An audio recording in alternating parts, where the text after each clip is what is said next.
they ink dries on the new CBA by early February. So let's say they have a deal done by the 1st of February. We still got an additional 30 plus days to do free agency, right? Now, this article is coming out right here, man. And it stated WNBA could be weeks away from delaying the season. So we know them schedules came out, dog. Them schedules. Sophie Cunningham appears to have communicated her intentions regarding the upcoming campaign through a birthday message directed toward Caitlin Clark. The timing and content of this social media interaction have sparked widespread discussion about Cunningham's plans for the 2026 season with the Indiana franchise. Clark's birthday prompted an outpouring of celebratory messages from across the basketball landscape. Athletes, media personalities, and figures throughout the sporting world contributed birthday greetings to the standout guard. Among this flood of well wishes, Cunningham's particular contribution has generated outsized attention and analysis. Speculation has circulated suggesting potential separation between Cunningham and the Fever organization, either through management's decision or Cunningham's own desire for change. Schedules came out, dog. Them schedules came out yesterday. Everybody got their schedules.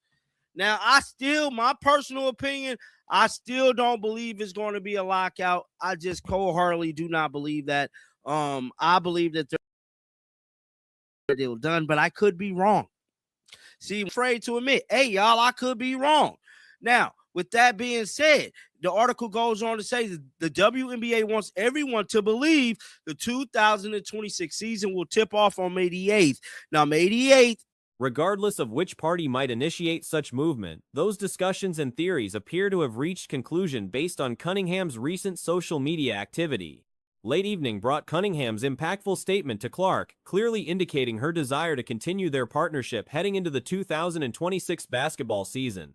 The message came via social media platform X, where Cunningham shared a photograph featuring both players together. The caption accompanying this image has become the focal point, generating headlines. Cunningham wrote, "Happy birthday, Lovebug. Praying this is the best, most powerful, and exciting year yet at Caitlin Clark 2022. Immediate reactions flooded in following this post. Believe the 2026 season will tip off on May the 8th. Now, May the 8th is when the date's supposed to start. Now, I'm going to tell you, if free agency started in March, the season is not going to start May 8th. So that right there tells me ain't no ifs, ands, ain't no buts. The season ain't going to start in May. Because we still got to do free agency. Then we also got to remember there's a thing called training camp. Every team. One observer noted that based on Cunningham's message, reasonable assumptions suggest she'll re-sign with Indiana, meaning the organization retains one of the league's elite long-range shooters. Another voice questioned why constant presumptions exist about departures, arguing that intelligent management in Indiana would preserve most of their existing core. Additional commentary acknowledged Cunningham's quality while noting two brand-new expansion franchises will possess considerable financial flexibility for attractive contract offers. Someone else suggested Cunningham appears comfortable in Indianapolis, with the only departure scenario involving the Fever attempting inadequate compensation, CNT, something that ideally shouldn't materialize. Yet another commenter insisted the organization must secure signatures from Cunningham, Clark, Aaliyah Boston, Lexi Hull, and Kelsey Mitchell. Whether the complete roster returns remains uncertain. Then we also got to remember there's a thing called training camp. Every team got to have training camp, bro, to prepare for the season. That's weight room, that's running the offense, defense that you're going to run.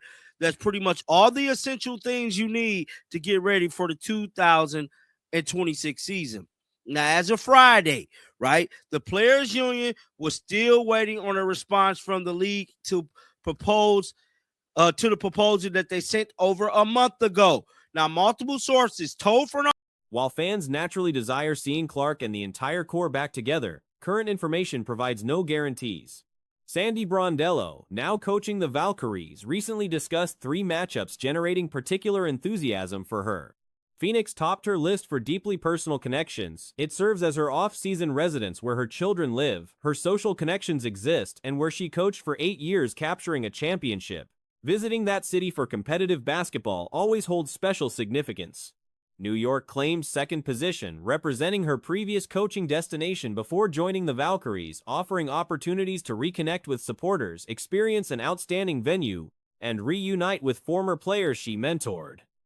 To the proposal that they sent over a month ago. Now, multiple sources told Front Office Sport that the proposal the union is seeking a 30% share of the league gross revenue and a salary cap around $10 million, man. Everybody keep reporting. We already know this part, bro. Like, all they doing is copying and pasting the same articles, bro, every couple of days, man. Now, the Supermax will go up to 249.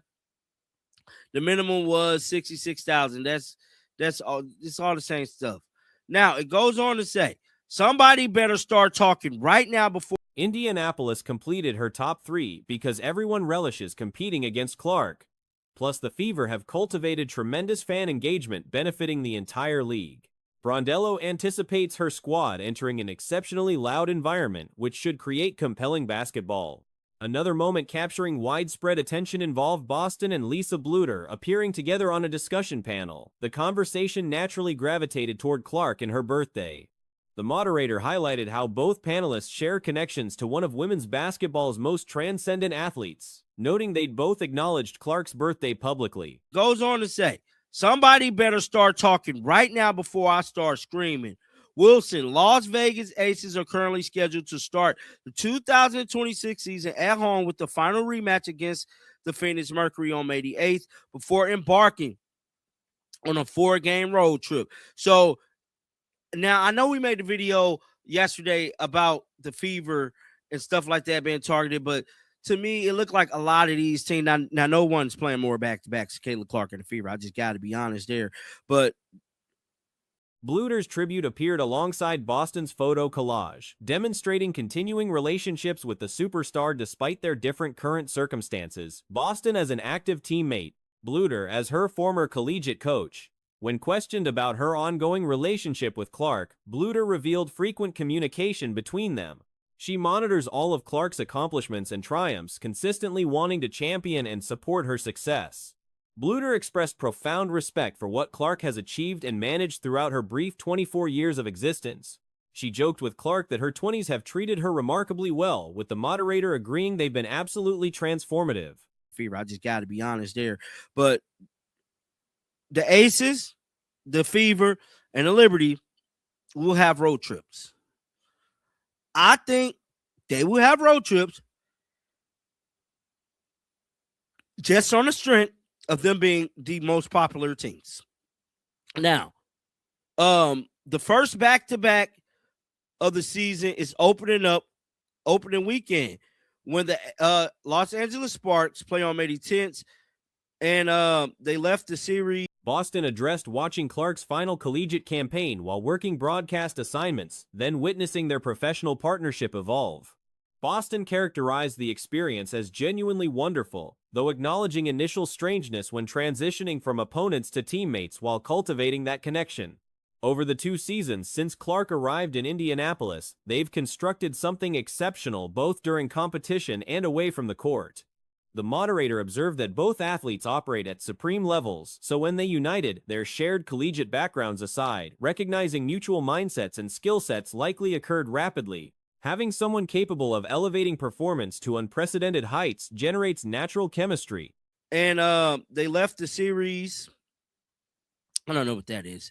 Let's read the second paragraph. It says the second extension of the original 31 CBA deadline on January 9th, with no deal reached to no agreement to a third negotiation or third extension.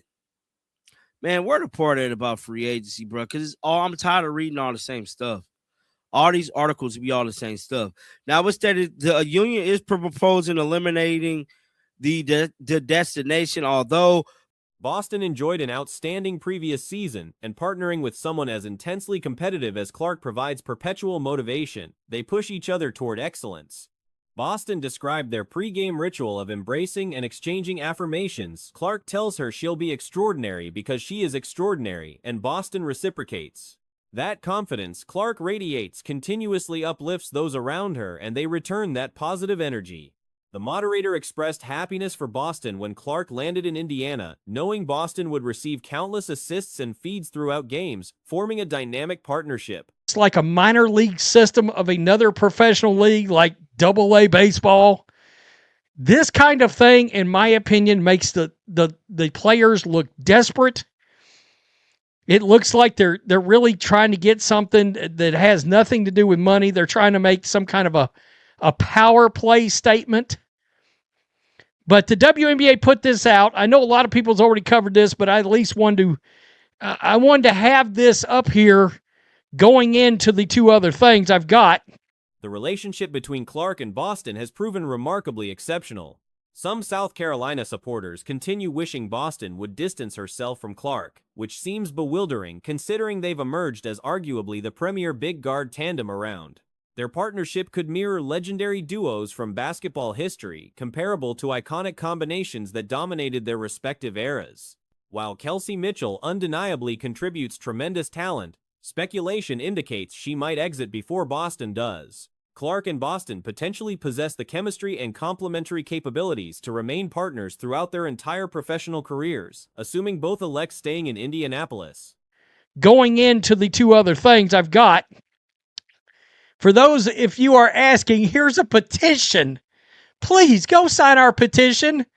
As if Adam Silver in the NBA and the WNBA and Kathy Engelberg is going to listen to a very small minority of fans. And that's what it is. They're asking the old WNBA fandom to step up here. After months of stalling in negotiations, the WNBA team owners continue to ignore player demands and jeopardize the future of women's professional. Imagining Indiana voluntarily parting with either Boston or Clark seems difficult, and whether they'd even contemplate leaving remains entirely unknown. Regardless of roster uncertainties, having Clark and Boston as teammates represents something exceptional for basketball enthusiasts. The urgent matter involves finalizing the collective bargaining agreement. Completing that CBA would enable WNBA free agency proceedings to advance, representing the most anticipated development moving forward. Fans eagerly await updates regarding contract situations and roster movements throughout the league as these negotiations continue generating headlines and speculation about the upcoming season's timeline and competitive landscape. Negotiations, the WNBA team owners continue to ignore player demands and jeopardize the future of women's professional basketball. Here's the problem. Smart fans that have been paying attention know that's a lie. That's a lie. We've seen the money on the table from the owners. Now they put their money where their mouth is, and we don't want to hear it. But yet you put out ridiculous shit like this. Mick Talks Hoops shared this on his Twitter. This is nuts. This statement is insane from the WNBA PA, claiming that people are tuning. Significant developments have emerged from the WNBA regarding upcoming events. A reporter has provided information indicating when to anticipate WNBA free agency proceedings. Throughout the offseason, considerable discussion has centered on potential player movements and destinations. However, free agency cannot commence without completed collective bargaining agreement negotiations. Annie Costabile from Front Office Sports recently published a substantial article addressing these circumstances. People are tuning into this league for Alyssa Thomas, one of the most unlikable athletes I've ever covered, talked about, mused on, anything. There's nobody tuning in for Alyssa Thomas. Yeah, if 2 million fans were going to watch, 150,000 might tune in for Alyssa Thomas. She's no bargaining chip. In fact, she's one. Multiple WNBA sources informed Front Office Sports that the optimal scenario positions free agency for early March.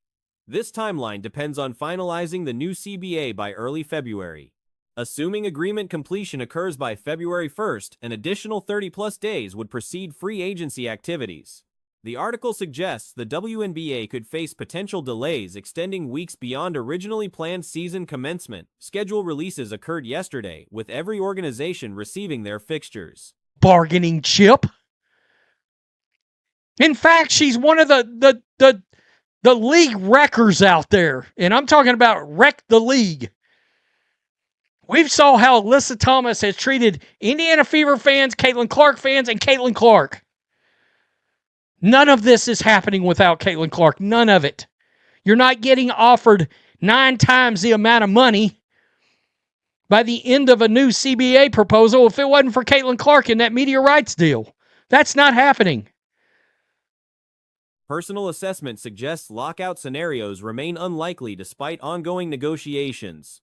The belief persists that agreement will materialize, though acknowledging the possibility of incorrect predictions represents honest evaluation.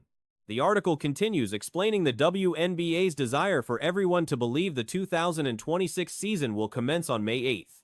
That date represents the official scheduled opening.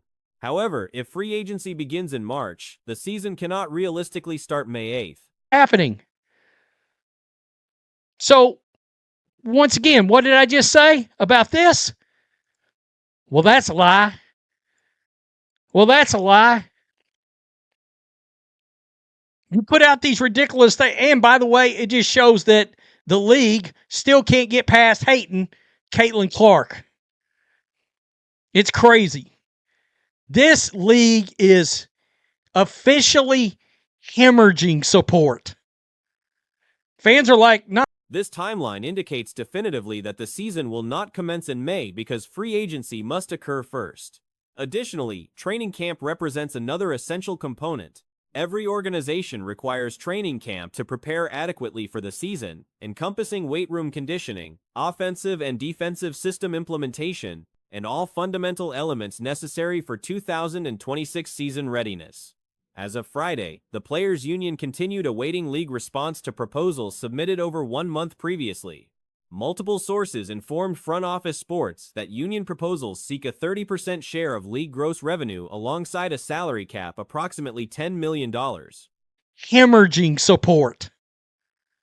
Fans are like, no, we're getting the full scoop from people that are actually, and they're not sugarcoating it. They're not giving us the sports media version. They're not giving us the protect women's sports version. We're not giving you none of that. Because it's just athletes and numbers as far as I'm concerned. If the numbers don't match, if the numbers don't add up, I'm going to call BS. I mean, that's all there is to it. Sophie Cunningham. This information appears repeatedly across various reports, essentially replicating identical content from previous articles published every few days. The supermax would increase to $249,000, while the minimum reaches $66,000. These figures remain unchanged across reporting. Wilson and the Las Vegas Aces currently face scheduled season opening at home, featuring a final rematch against Phoenix Mercury on May 8th before beginning a 4-game road trip. Yesterday's coverage addressed the fever and perceived targeting, though examination reveals many organizations facing similar circumstances. Sophie Cunningham.